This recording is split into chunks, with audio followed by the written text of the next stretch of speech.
can be seen nicely? Yeah. I just thought we'd get it to dim it a little bit so that you can see it. Sure. Jāhilīya.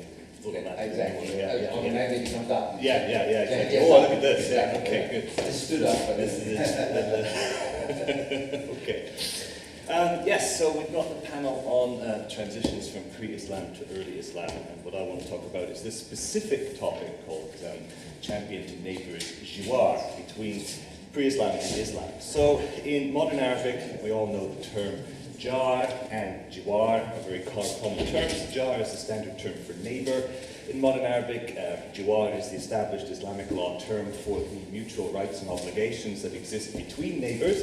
And these words are effectively ubiquitous today. But what's interesting and why they're the subject of this talk is that these sort of modern meanings of the word actually had sort of in previous times very different connotations.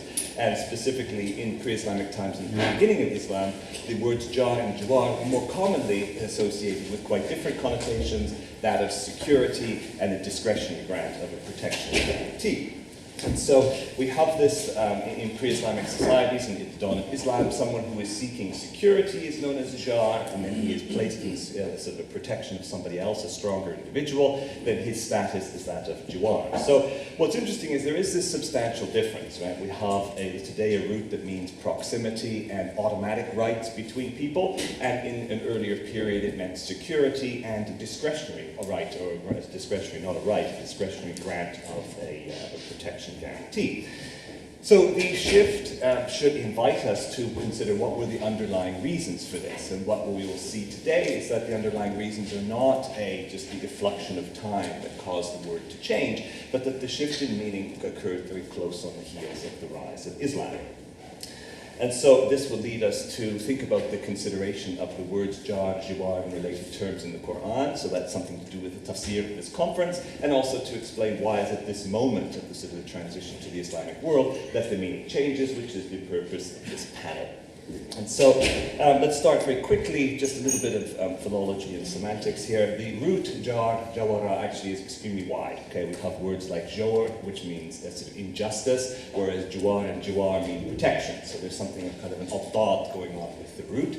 But even more substantially than that, the word Jār itself has a plethora of meanings, and I'm going to show this graphically by the addition of Lisan al-Arab. You see Jār, Jār, Jār, Jār, Jār, Jār, Jār. It actually has a very, very large number of possible meanings of the word, and we have sort of ideas of a business partner, a wife, a champion, a hypocrite, one's backside, amongst various other things. In fact, the word has so many meanings. I mean, all Arabic words mean half a dozen things at least, but Jār means like 2 or 3 dozen. So the thing is that it even exasperated the 10th century lexicographer Al-Azhari in his Tahdhib al-Lugha, and he basically says, look, you cannot interpret the word Jār unless you have some sort of dalala, right? Some kind of extraneous information that allows you to contextualize what the meaning is.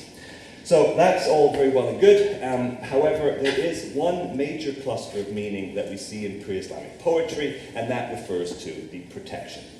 And the protection semantics of the word in pre-Islamic Arabic are quite well attested because there are many derived forms. You have ajara for a person who is granting protection. You have istajara for a person who is seeking protection. So we have a productive root on the kind of the security and protection sort of apparatus. And so we see that this is a something that is widely prevalent in pre-Islamic Arabia to the extent that it has such a nice specialized vocabulary. And so, so what we sort of have here is a situation whereby we seem to be looking at a system where in which weaker individuals can seek the protection of more powerful men for their security. Now, there is a little side about seeking protection from women. I don't have time to go into that today, but if you're interested in that, I can expound at length in the questions. So in terms of pre-Islamic poetry, there's not too many examples we need to look at because it's everywhere. Here's a samawal فشك غير طويل ثم قال له اقتل أسيرك إني مانع جاري. So he says a story about sort of confrontation, and he says this man thought but a moment and then gave a cry back, kill you prisoner, I will protect my charge. Okay, so I'm responsible for somebody's security and I'm not giving him up. I'm not giving it up in this case. There's also Hassan ibn Thabit. He has Jāhilīya man yaqdur bi dhimmati jarihi fiikum fa inna Muhammadan la yaqdir. And the translation is sort of is withheld from you, but it is so Harith, who among you betrays a covenant of protection, and it says that sort of Muhammad does not betray his covenants. Okay, so we have this sort of importance in poetry of praise to say somebody protects his covenants, in poetry of dispraise to show somebody who doesn't protect his covenants, and is in general these covenants are all over pre-Islamic poetry. So the frequent use of this and the development of the terminology for these acts of protection, in my opinion, sort of underscores that the ability to shelter somebody was an important part of sort of one's social status in Central Arabia at the dawn of Islam. There was a sort of a statement of power, right? If someone approached you for protection, then if you granted it to them, you were effectively saying that you are more powerful than their enemies.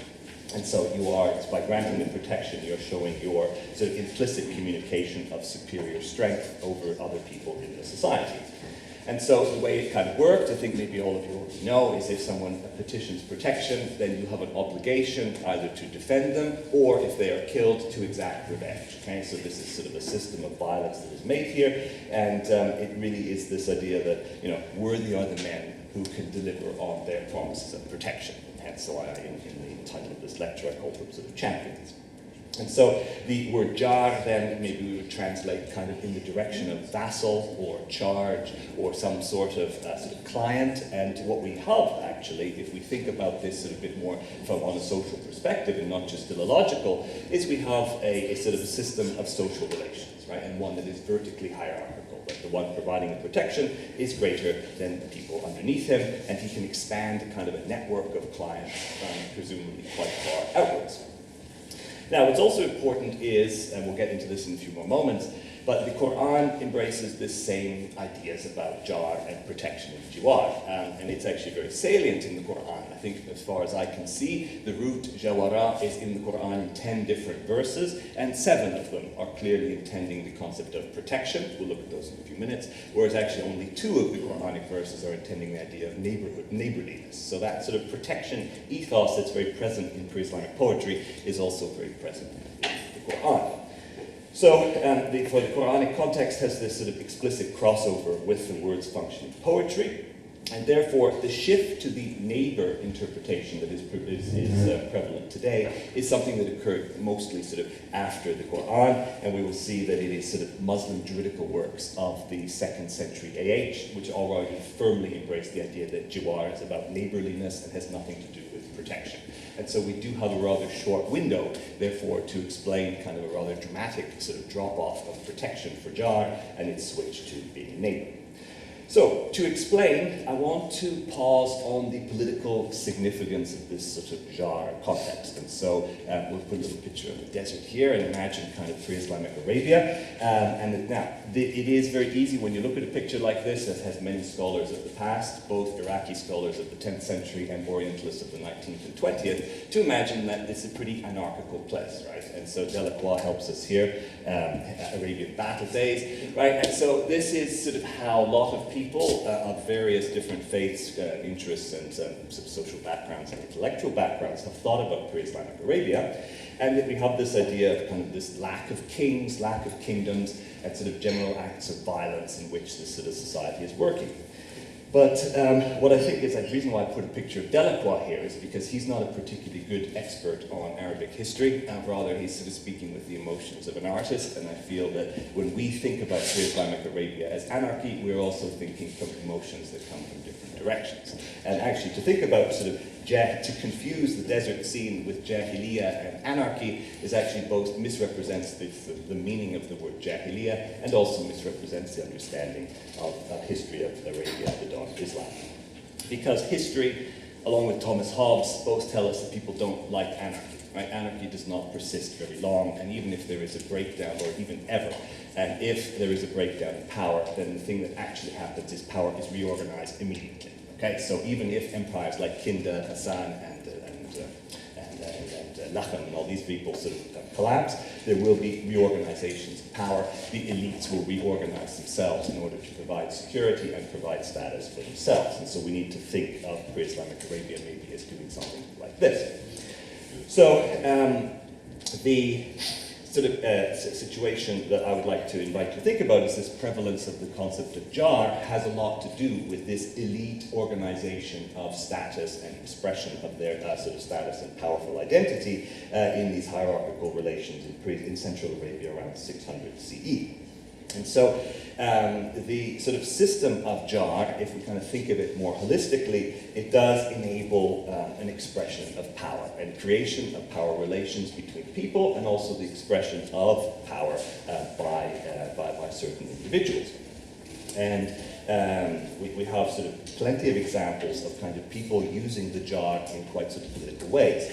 One example is this word hema. This is a word that's actually quite important in pre-Islamic Central Arabia, where it is a sort of a part of the desert, or let's say a sort of a grazing ground, which is declared as sort of the sacrosanct territory of an individual who defends it. And so the typical example is this individual, Kulayb ibn Rabi'a, who had aspirations to great power in sort of the century before Islam, declares these ahma around Arabia and defends his territory. So we have kind of some notion of a strong individual trying to create territory. Protection also relates to caravan security. Right? We have the story of the Latima, which was a caravan sent by Nu'man ibn Mundhir to Yemen, apparently, according to the story. And there was the story of Urwa ibn Jāhilīya, who was nominated to provide protection for that caravan. And so we have kind of territory that is being the protection of individuals. We have kind of the individuals responsible for the protection of caravans. And you also have all these examples of Jiwār, where individuals are offering protection of other individuals. And so the sort of the Jiwār system, thinking further holistically, it also, you can see how it's useful to establish power in a large area, because it's not just your kin group that you have power over now by sort of by protecting other people. You are kind of establishing a larger network of power relations that goes beyond your individual people. And so these, if you wanted to, you could go at length to look at all the examples in poetry, in prose aphorisms, and in stories about pre-Islamic Arabia, where this kind of protection equals political status and power are played out. So fundamentally, I think that the sort of issue is that this kind of connects to the concept of kind of a proto-state formation, right? I mean, people will quibble on the word state in pre-Islamic Arabia. Fred Donner and Jeremy Johns talk about state in early Islam. But I think sort of a Weberian definition of state as the locus of legitimate use, monopoly of legitimate use of violence, is an interesting way to think about the Jiwār. What we have here is this sort of system of Jiwār. It regulates violence, right? It reduces it because we're putting people under protection. And the violence is monopolized in the hands of a limited number of people who are responsible for protecting others. The Jiwār system also provides principles that legitimize the use of force, right? It's sort of, you're not just going around killing everybody. This powerful individual will only exercise his violence if the rights of his clients have been infringed. And so the system is also a little state-like because the violence is more latent than active, right? There's the threat of violence. You know that if you do certain things, then there will be repercussions. And so it's a nice way of sort of monopolizing state power into certain individuals and reducing the amount of violence. Now, what's also important is, I think that when we get to the Quran at this stage, because the fact that the Quran incorporates these very same sentiments is reflective of the importance of the Jiwār amongst the Quran's original audience. Now, I know we talked about the Quran's original audience yesterday, but yeah, it's fine. I talked about the Quran's original audience yesterday. I am a philologist, but I do very little that happens after the 10th century. I don't know much that happened after the 11th, so I'm happy to stay there. But let's think about how the Quran uses this concept of Jiwār. So we have lines, for instance, in 2388, Huwa yujiru wa la yujaru alayhi, right? It's talking about God, that God provides protection and nobody can protect you against God. So firstly, we can see how the Quran uses the language of Jiwār to express the power. Of course, this time it's the ultimate power of God. And the presence of this metaphor substantiates sort of my foregoing ideas that the Jiwār institution was a real system of power, or the way to understand power in Central Arabia at that time. But also consider how the Quran destabilizes the concept of Jah, right? Normally it's between one powerful individual against other weaker individuals. But here the Quran informs its audience that it's not men who protect, but fundamentally it is God himself who cannot be protected against. There are other verses, there are 7 verses. قُلْ لَنْ يُجِيرَنِي مِنَ اللَّهِ أَحَدٌ, right? So this is the idea. So Muhammad, tell the people that there ain't nobody going to protect you against God, right? And so the idea here is that the thing that one expressly needs protection from is not some petty terrestrial concerns, but it is God. And there are various other verses where it takes you need to be protected from the hellfire, from the adab. Okay? And so what we have here is a message in the Quran of the fundamental futility of the Arabian Jiwār system and the replacement of it with with sort of a new mujir, which is Allah. Also then the Quran, by incorporating these Jiwār words, inserts itself into a discourse of power that's understood by this sort of early audience in Central Arabia, and it reapplies the Jiwār words to itself to send the connotations on a new meaning.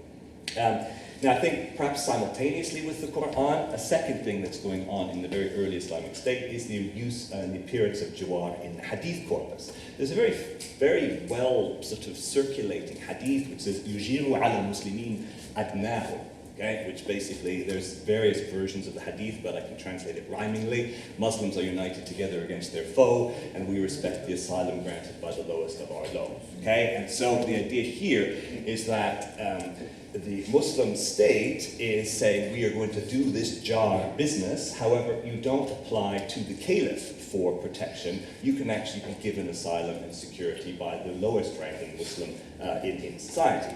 Now, the effect of this hadith sort of seems to be a direct attack on the Jiwār system of the Central Arabians, because the sort of the pre-Islamic practice, it was powerful men and clans that had the right and the obligation to provide security, but here it's the Islamic State enables the lowest ranking to grant protection.